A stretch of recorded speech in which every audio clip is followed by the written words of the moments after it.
నేను పాడబోయేటటువంటి ఈ పాట నా ఆత్మీయ జీవితంలో ఒకసారి చాలా మనసు బాధ కలిగింది. అప్పుడు నేను ఈ పాట రాయడం అనేది జరిగింది. ఈ పాట నేనే రాశాను.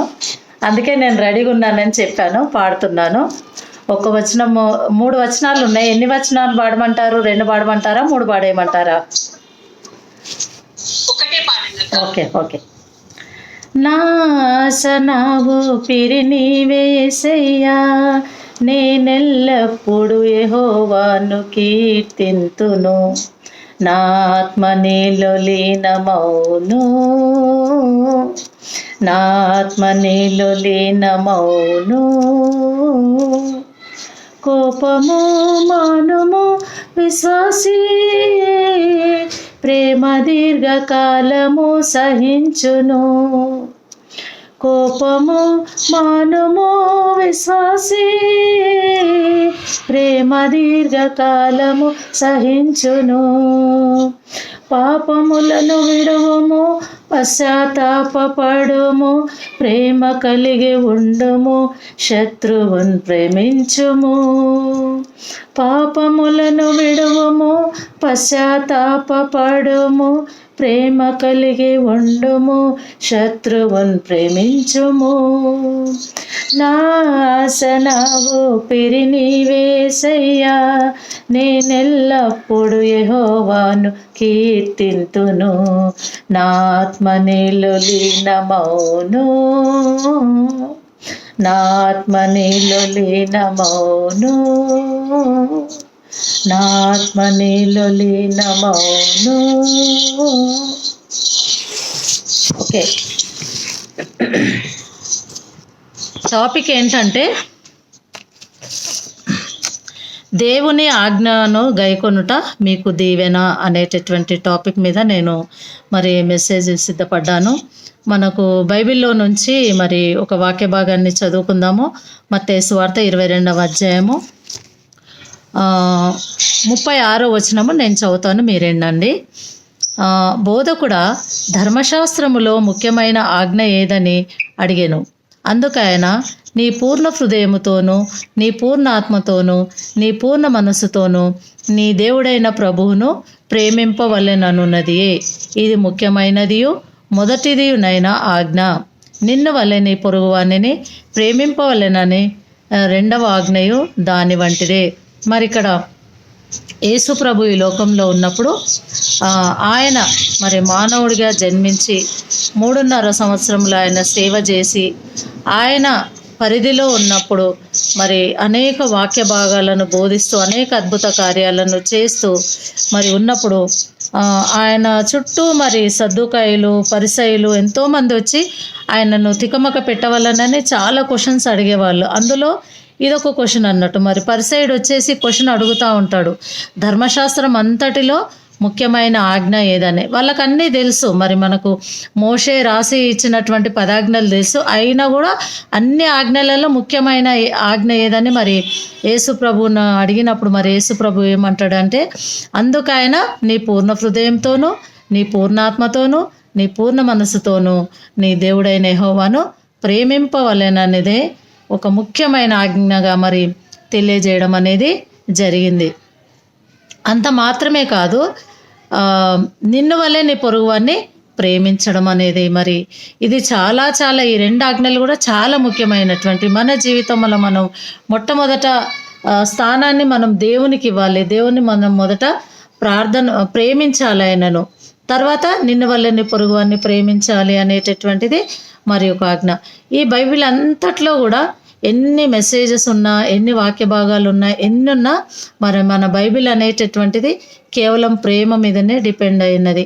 యేసు ప్రభు మనల్ని ప్రేమించాడు కాబట్టి ఆయన ఈ భూమి మీదకి వచ్చి మన పాపముల నిమిత్తం ఆయన జన్మించి మరణించి ఆరోహణం అయిపోవడం అనేది జరిగింది. మరి ఒక దినాన ఆయన తిరిగి రాబోతున్నాడని మనకందరికీ తెలిసినటువంటి విషయమే.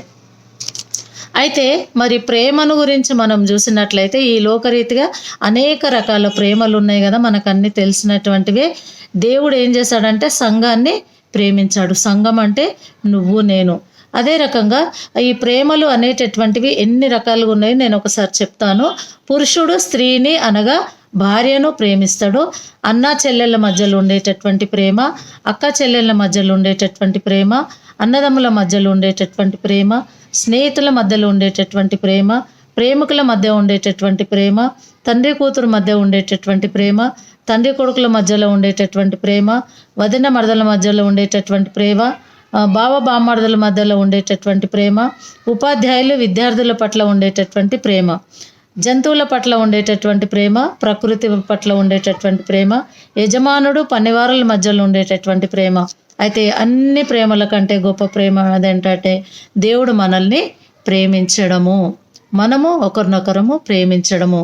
ఇది చాలా ముఖ్యమైనటువంటిది క్రైస్తవ జీవితానికి. ఎందుకంటే ఈ ప్రేమ లేకపోవడం వల్లనే అనేక కుటుంబాలలో ఆల్మోస్ట్ మరి దేవుని వాక్యం నమ్మినటువంటి కుటుంబాల మధ్యలలో కూడా మరి ఈ ప్రేమ చల్లారిపోతూ కలహాలు రేగడం అనేది జరుగుతూ ఉంది. దానికి కారణం ఏంటంటే ప్రేమ అనేది లేకపోవడమే. మరి మనకు బైబిల్లో చూసినట్లయితే మరి 1 పేతురు 4:8 వచనంలో ఏముందంటే ప్రేమ అనేక పాపములను కప్పును అని ఉంది. సో మనకు తెలిసిన వాళ్ళు కావచ్చు, మన చుట్టాలు కావచ్చు, బంధువులు కావచ్చు, వారి లోపల ఏదైనా తప్పు మనకు కనబడినప్పుడు అట్టి తప్పును మనం ఏం చేయాలంటే కప్పు పుచ్చేయాలి. వాటిని అందరికీ టామ్ టామ్ అనే ప్రచారం అనేది చేయకూడదు. అదే ప్రేమ అని అంటున్నాడు. ప్రేమ అనేక పాపములను కప్పునని ఎంతో చక్కగా మరి పేతురు మనకు ఎంతో చక్కగా వివరిస్తూ ఉన్నాడు. ఇంకొక వచనంలో చూసినట్లయితే 1 యోహాను పత్రిక 2:15 వచనంలో చూసినట్లయితే ఈ లోకంనైనను లోకంలో ఉన్న వాటినైనను ప్రేమింపకుడు. ఒకవేళ లోకాన్ని కానీ లోకంలో ఉన్న వాటిని కానీ ప్రేమిస్తే దేవుని ప్రేమ మనలో ఉండదని చాలా చక్కగా మనకు బైబిల్లో బోధిస్తూ ఉన్నాడు. కాబట్టి మనం ఏం చేయాలంటే మనము జీవించి ఉన్నంత కాలము కూడా మనము ఇతరులను ప్రేమించాలి, నిన్ను వల్లే నీ పొరుగువాన్ని ప్రేమించాలి. ముఖ్యంగా దేవుని యొక్క కాన్సెప్ట్ ఏంటంటే శత్రువులను ప్రేమించడం. ఇది చాలా కష్టమైనటువంటి పని. శత్రువులను ప్రేమించడం అనేది ఎంతవరకు సాధ్యమవుతుంది, ఎంతవరకు పాసిబుల్ అవుతుంది? అది ఇంపాసిబుల్ కదా. మనల్ని ఒకవేళ మనకు ఎవరన్నా శత్రువులు ఉంటే కనుక మనము వాళ్ళను ప్రేమించాలి అని అంటే మనకు ఎంతో హాని చేసి ఉండవచ్చు, లేదంటే ఎంతో నష్టం కలిగించి ఉండవచ్చు. అట్లాంటి వాళ్ళను దేవుడు ప్రేమించమంటున్నాడు. ఆ రకమైనటువంటి మాదిరి దేవుడు మరి మనకు చూపించాడు. ఏం మాదిరి చూపించాడు? మరి యేసు ప్రభువును సిలువ వేయవలెనని మరి ఎంత ఆయనను అవమానపరచడము, ముఖం మీద ఉమ్మి వేయడము, పిడిగుద్దులు గుద్దడము, ముళ్ళ కిరీటం పెట్టడము, ప్రక్కలో బల్లెం పొడవడము, మరి ఎన్ని రకాలుగా ఆ యేసు ప్రభువుని మరి అవమానించినప్పటికీ కూడా ఆయన ఏమన్నాడు చివరికి?